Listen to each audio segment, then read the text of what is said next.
Hello, Graeme. Hello. Is this going to be our shortest ever interview? It's a regular occurrence. So, I'm very monolithic. I don't say much. monolithic? You mean you're a bit like Stonehenge? Is that what it is? Oh well, yeah, a bit like a rock. Yeah. I don't say a lot. That's what I mean. So Okay. the listener may be disappointed. No, you usually got quite a lot to say. Yeah. So you met one of our former work colleagues, Gary. Yes, I've been with Gary this afternoon. He's not in 100% best of health. He has trouble with his breathing and his heart apparently, and he could be better, but I think it's probably about as good as he's going to get for now. He's cut the drinking down and everything, which is good. Ooh, still going. And we were just talking in general about the days that we worked together at Roger Sherwood's salon in Sheffield. And when you were working together, did somebody actually have to go and answer the phone sometimes? So yes, the phone was incessant. So it would interrupt whatever was happening. It would, yeah. I just. Betty Tigers, hello. Hiya, Kieran. Yeah, when you want to bring it in? Okay then. Yeah. No, thank you very much for not inconveniencing me. Yeah. Well, Saturday morning will be all right. Well, should we say about 10 then? Okay, nice to hear from you, Kieran. Bye. Sorry, carry on now. I'll just make sure it's recording. Who's Kieran? Is that the guy who's good with computers? I don't think he's bad with computers, but he's a composer. Oh, okay. He composes. Well, I mean, he doesn't do it as a fine. I think he helps the firm that he works for with computers, but he also does. He composes music, more classical, and he's a good musician as well. Yeah. Yeah. Anyway, are you talking about the days when you worked at Roger Sherwood's with Gary? Basically. Is it the early days? The early days, yeah. And Gary was there before you, wasn't he? No, I was there first. Were you? Oh, right, okay, sorry. I started in 1972 until 1975 or 6 maybe. Yeah. And Gary came in at 1973, I think. So was it the year after you then? More or less a year. More or less a year. Yeah. And we worked for a salon called Roger Sherwood's, and at the time, Sherwood's was renowned as being a top-class hairdresser. Yeah. With healthy competition against probably his main rival, which was George France, up on Chapel Walk. And I believe that the founder of George France, I can't remember his name, but I think he passed away through his own volition. Oh, he killed himself? Yeah, basically. I didn't know him, I never met him, but, you know. So Roger Sherwood was a big salon though, with lots and lots of staff, and it was always busy, especially on a Saturday morning when the queue for the backwash would be going actually out of the door they'd come into to get into the salon. How many backwashes did they have? 1, 2, 3, 4, 5, about 7 or 8. 7 or 8 backwashes. Were there any front washers as well? No, well, they might have improvised, but there weren't any. They were all designed to be backwashers, but sometimes some people say, "Will you mind pulling forward?" That's right, yeah. It was a well laid out salon. It was a good. Unfortunately, it wasn't the best for me, but because of the lack of proper training, as opposed to training from a distance, so to speak. Did some of the other more experienced hairdressers teach you things? Not really, no. Not that I can think of. Because they were busy. We had a stylist called Carol. I remember that. She was scary. She was quite a big built lass, and she'd been around the block a few times, as in hairdressing. And she got quite a decent column. She was very popular, and she was very bossy and very stern sometimes. But she's a bit older than you, then. Yeah, she was well older than me. Well older. She would. But not as old as you are now. I'd have been 16, 17, and she would have been probably 22, 23. Yeah, well, you're older than that now. Yeah, basically. Well, she, if she's still alive, she'll be older than that as well. Yeah. Yeah. Yeah. So I remember once when we were doing night school and I was trying to learn how to roller set. Yeah. And I didn't do very well at first. I found it difficult to get that under control, you know. To get the ends of the hair around the curler without them. Because natural habit would be to put your fingers through the hole of the roller. Oh, yeah. And then we weren't allowed to do that. You've got to do it that way. Which I'm sure anybody who's watching this is finding exceedingly exciting. Well, some people like roller setting. So we worked at Roger Sherwood's. It was above the hole in the road called Castle Square. The hole in the road was quite famous for, well, Sheffield was quite famous for it. There was a huge fish tank on one of the inner walls and big fish. Yeah. I remember that. And so when you went down the hole in the road, did the fish like to come and have a look at you? No, they usually went the other way when I came. So, perhaps because they saw the rod on the net with me. But so yeah, we Gary joined in '73. I think Paul might have come in just before Gary actually, and then John came in about the same time as well. John didn't decided not to continue with hairdressing, and instead he went to open his own boutique, gents outfitters, on Eccles Hall Road, which was there for quite a long time. Gents and what? Outfitters. Oh yeah. What was his second name then? Harrison. Oh yeah. The shop used to be called Harrison. Yeah. And it was a smart shop. I never went in, but it was a pretty smart looking shop and everything. And, and at one time we used to knock about together, Paul, me, John and Gary. Yeah. And then things, you know. Were you doing disc jockeying at that time? I was at 1974. I started DJing, so that was. What started you off doing that then? Because I didn't really want to be a hairdresser, and I never thought I was much good at it, to be honest with you. But did you see anyone who was DJing somewhere else and think? Yeah, I've been to a few weddings and seen them. But you thought maybe I could do a bit better than them. I used to just like listening to the radio, and I used to love collecting records. Yeah. So I kind of made it a little part of my job. Yeah. Just gonna answer the phone again. Betty Tigers, hello.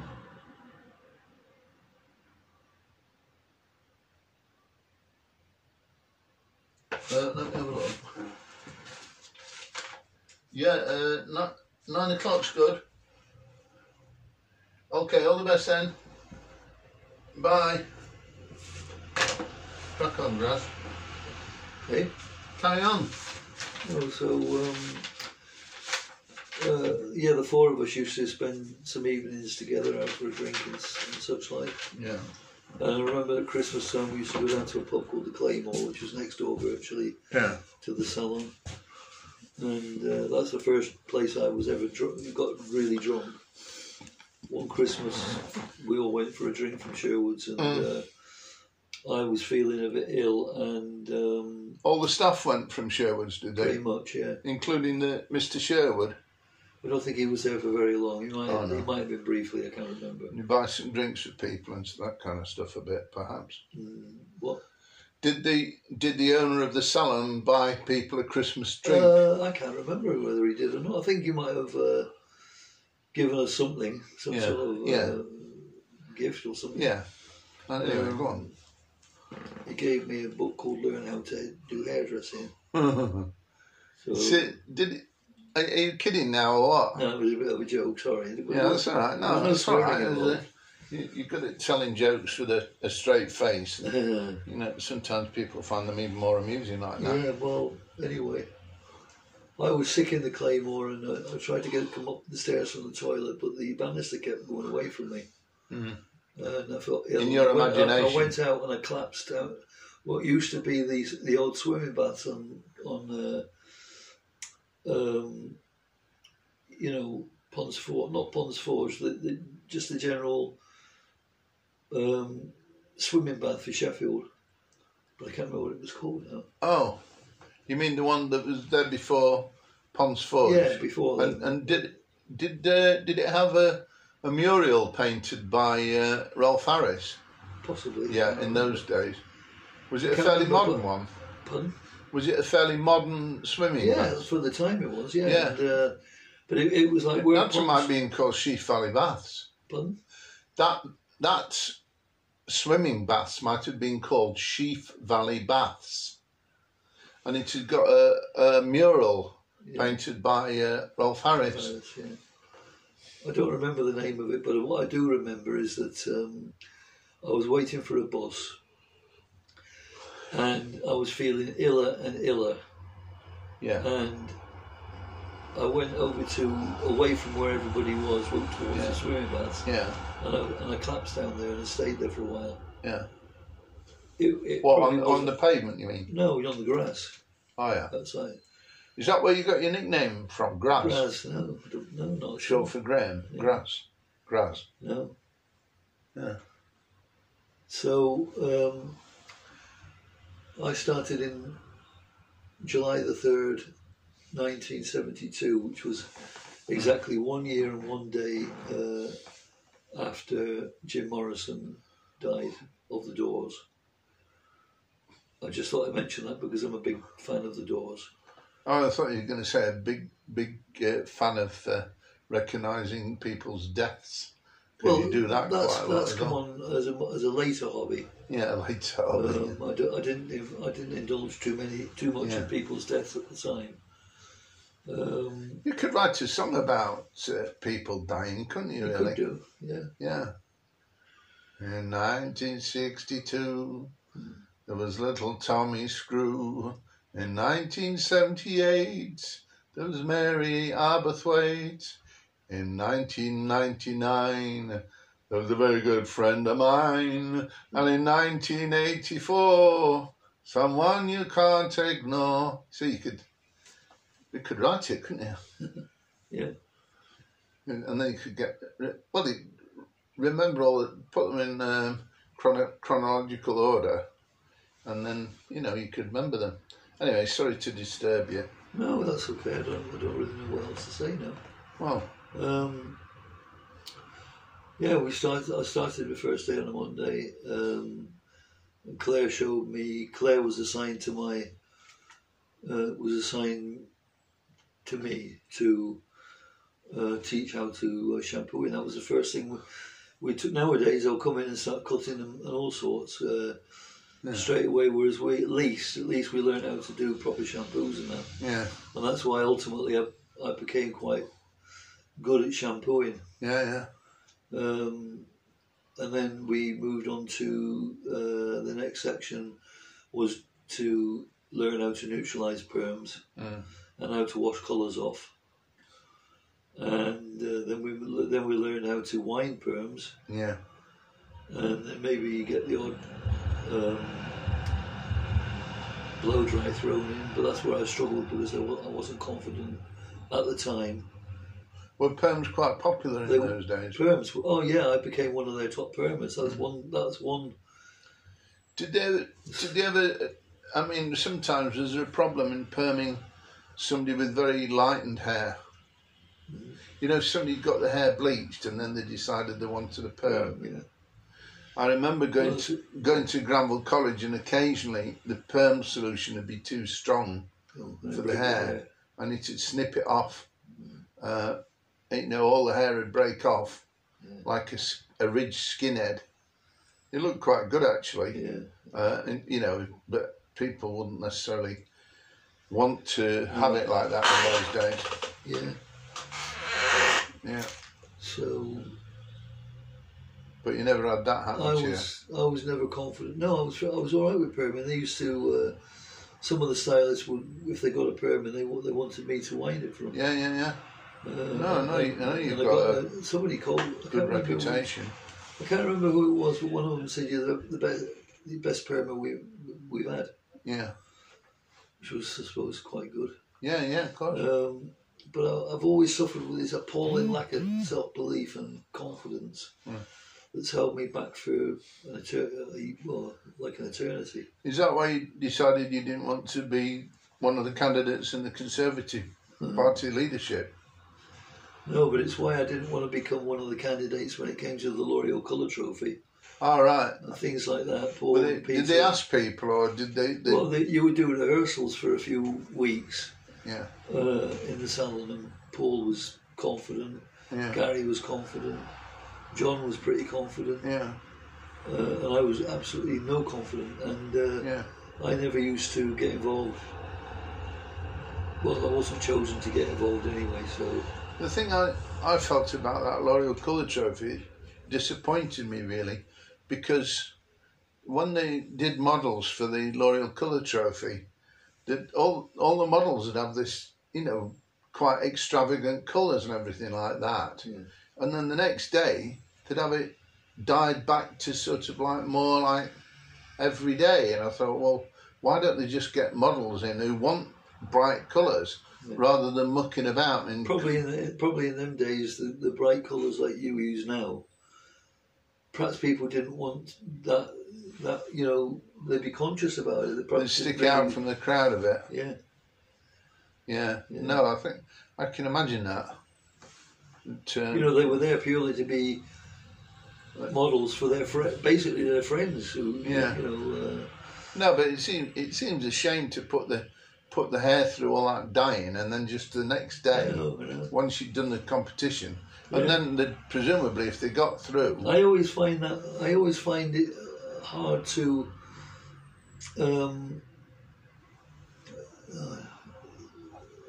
I've forgotten what I was going to say now, it's gone in my head.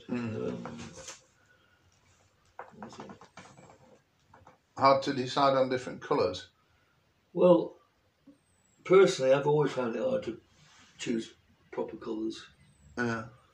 I would say colouring and the colouring in itself I'm not so bad at. I can actually do the colours. I can do foils. You can apply them, you mean? I can apply them. But I'm rubbish at choosing. I'm so unadventurous that my work is pretty boring in that case because because you're worried about turning somebody's hair so bright that they're going to ask you to change it. And I mean, colour correction is something I'd like to be good at, but I've never really. I've thought about doing courses on it. Well, Paula was good at that, so I've been good at that, but I don't know if she's doing much hairdressing at the moment. I don't know. She was trying that with me anyway, so. Well, she hates me. But you say that about lots of people. No, I do not. I never said it about anybody. I mean, you know. I'm sure not everybody hates you. Go on, carry on. There's the punchline. No. I know, viewers, listeners. I think it'll be. Hello, viewers and listeners. I know what's coming up next. Not everybody knows you. No. I think it must be, you know, in the low 90s of all the people who meet you, you know, won't like you, you know, the low 90%. No, plenty of people like you, to be perfectly honest. I mean, and I'm glad you are perfectly honest. Yeah. I tell you what, I think I'd advise you to do. If you admire other people, and then there's bound to be people around, there will be, even though you deny it, say, oh yeah, I like that Graeme, or oh, Graeme's good. Never heard that. Well, you know, but people would be thinking that. In all the years I've done hairdressing, I've never known anybody praise me for anything. What, for you doing the hair? Yeah. Well, I mean, the lady... Sam likes you to do her hair. Yeah, who comes in here. That lady... Yeah, but her opinion doesn't matter. That lady whose hair fell out, she doesn't like me. That lady whose hair broke off and... well, it didn't fall out, it broke off. It broke off, but she was just left with leopard spots. Well, it might have been a... Pity it wasn't a bit more up to date, then it would have been okay. Well, it was a highlight cap, wasn't it? Yeah. And so there were little holes. And you put them under a hairdryer. 60 volt.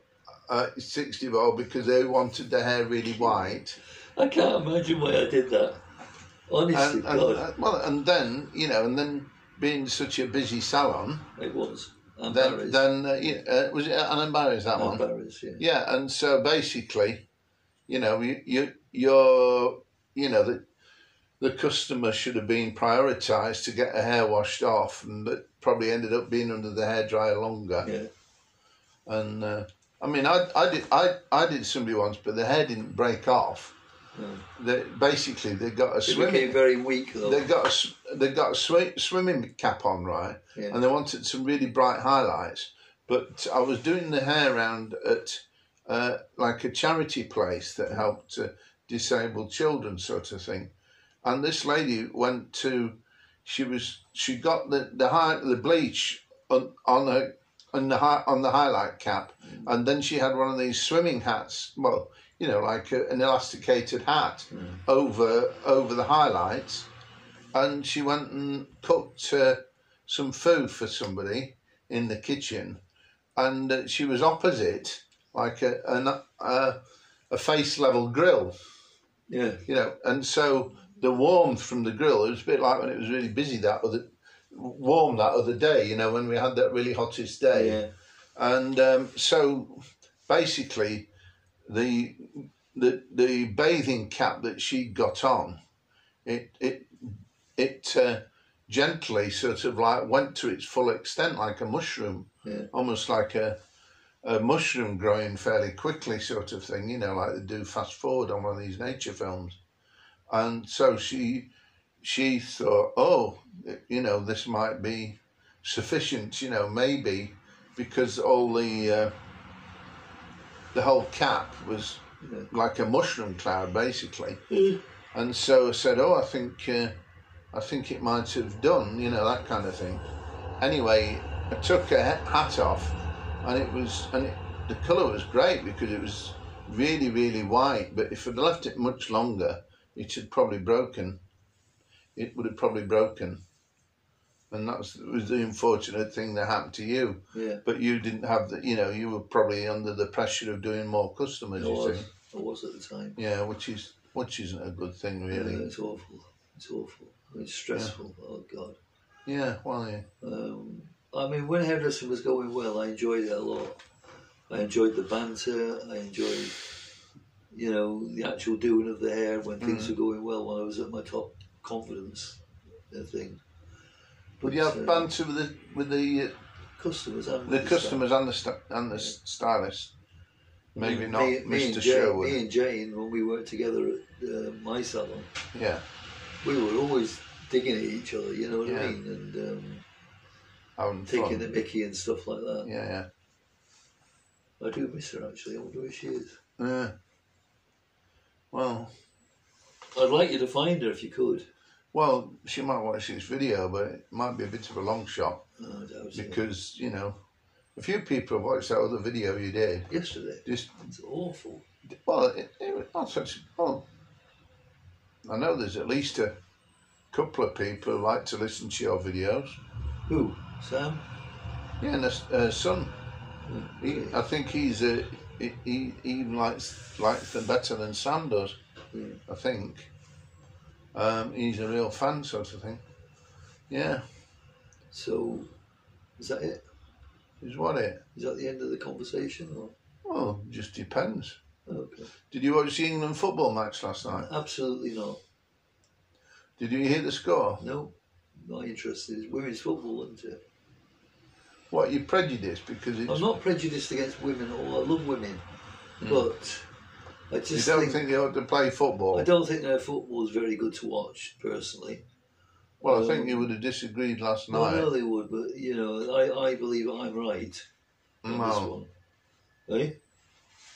Well, in my opinion, it just play it by all means, but play it in the park. You know, sometime later, get your tea on. There are about 30. Well, however many does the Brighton ground fit? How big a crowd can they get in there? The Amex. Yeah, or whatever it's called now. It's probably getting in for near 30,000, I think. Yeah. Well, it was sold out yesterday. Yeah, well, Brighton, you know, they're all women. And they're not old. There's some men in Brighton. I saw one once when I went down. Where? In Brighton, I think there were at least 5 men. Whereabouts? Well, scattered around Brighton. Scattered around? Is they dead or something? No. I mean walking, but not like zombies in the city centre. You don't scatter a person who's alive and well somewhere, do you? But if their body is still alive, I mean, there could be a zombie, I suppose. But if they're walking around in Brighton under their own control, I mean, that's because the person's usually alive. They might not seem very alive, some people, but but they usually are if they're walking around. That'd be a bit freaky. Okay. Yeah. So did you not know the score though? When they were playing Spain, and then it got to the second half, and Spain scored with their ticky-tacky football, which is the official name for it, I think. And then England made about 3 or 4 substitutes, and then England managed to equalise with about 5 minutes to go.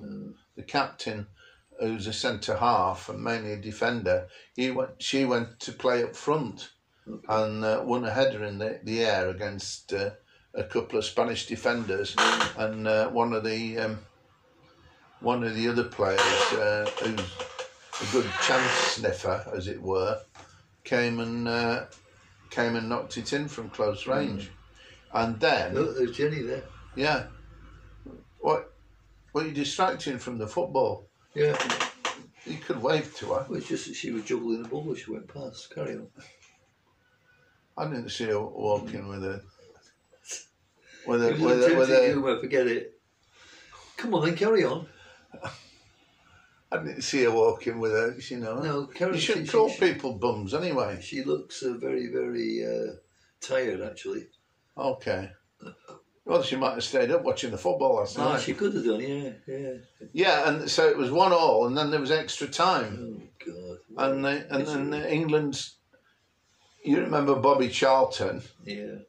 Well, there was a woman who looked like him. No, she did a fantastic shot though. She did a fantastic Bobby Charlton, about 20-yard shot straight into the net, just past the Spanish goalkeeper's fingertips, and then England managed to hold on. I mean, Spain weren't attacking all the time, but I think they probably had the majority of the possession and the majority of the chances, although England seemed a bit more threatening up front. Yeah, so England won 2-1, and now they're through to the semi-final at the Sheffield United ground next Tuesday, and they're going to play against... I think it's either... Who is it now, sort of thing? I think they're playing against Holland or another team that Holland's playing. Okay. Not Anne Barrett. Well, Holland and Barrett, yeah, that'd be more interesting probably. No, Holland and Barrett. It was a good match last night, and the crowd was very passionate, and they were really supporting. They're used to low class football in Brighton. You know. Well, Brighton beat Man United 4-0. Yeah, no, they did, because Man United had a particularly bad day. Yeah. Anyway, it was Brighton. Brighton have been a good home team. I don't know what the women's team's like, but the men. Joking aside, they've had a good season, Brighton, actually. Yeah. And good on them, fair enough. They've got a lovely stadium by the looks of it. Yeah. And good luck to them. I'm only joking. If there's anybody there listening or watching, I'm only joking. Yeah, there won't be that many. No. Well, unless it catches on. Well, the two of you then. But they might not know each other. Well, they could get Somebody might be watching in, say, Rotherham, and the other person might be in Vladivostok. Oh, there you Who go. turns it on accidentally. Yeah. Because you look like the local butcher or something like that with your glasses on your head. Yeah, okay. Well, I don't know. You know. So, did you want to carry on talking about hair or something else? Talking about, well, I mean, you'll probably want to go eventually. Well, eventually, yeah. I mean, I'll go when the Lord takes me, obviously. Well, I'll go where the Lord takes me, where He bakes me and slathers me in oil. Oh, I can't do it. no, that's the thing. Just you crack on. Yeah. You know. Sometimes Crackers more like. it's a bit like walking down a plank. And then you sometimes fall off before the end, but sometimes you can make it all the way through. Yeah. So it's worth an attempt. Even if you fall off. Yeah.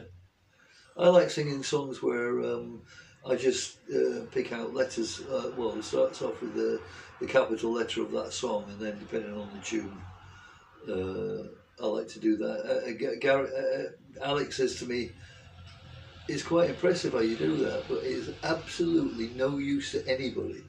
And he's right, of course. So yeah. So what? Well, yeah. Well, what?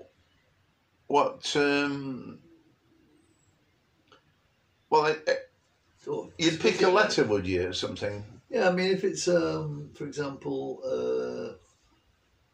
I'll go where the music takes me. IGWTMSTM. Well, you just sing letters. Yeah. But that tune though, is that? I'll go where the music takes me. It's by. But have you rewritten the tune? I mean, have you mangled the tune a bit? No, it's the original tune. I just put my own. Oh yeah. So it's not a big deal. I mean, I just do it if I'm driving. Yeah, well, it's song assassination, isn't it? Sort of thing. I mean, if it's particularly precious songs to somebody, who likes being taken where the music takes them, sort of thing. I mean, because you're quite an experienced driver, you could overtake them with their music and their car at the same time, Yeah. Okay. Yeah. So, I'll go where the music takes me. AIGWTMSTM. And the next car breaks me and complains I have overtaken again. Give me another song and I'll see if I can do it for that one. All right then. Well, what about the noise of the tram going past? I don't know that one.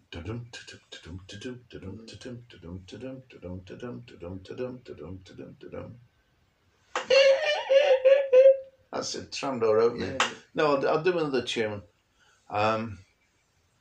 Yes. What's the famous Crystal Palace song? Actually, I don't know. Have they got one even? Crystal Palace. Yeah.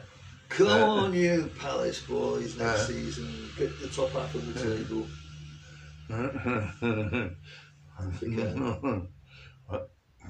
Who was Sheffield Wednesday's first? Roy Hodgson weren't too bad. Roy Hodgson went too bad. But then I wasn't too sad when he went to another place. Roy Hodgson weren't too bad. Roy Hodgson weren't too bad. But then I weren't too upset when he went to a different place. Did he go anywhere from... Oh, he went to he went to Watford, didn't he? Yeah, it didn't work for him, did it? You want a different tune to that then, or more? What about National Anthem? GSO. Don't say that. GQ. GSO. What is it? Gracious G. S. our G. God save G S O Grace G G and Q. I can't even think how the song goes now. God GSO God knob. save our great. No, that's wrong as well. God save our greatest. That's not right. Gracious Queen. God save our gracious Queen. Long live our noble Queen. God save the Queen.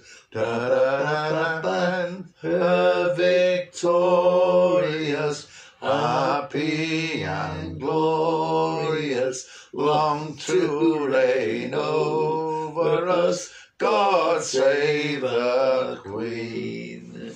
Is that a good point to stop, do you think? Yeah. All right. Say goodnight, Grass. Good night, everybody. Good night.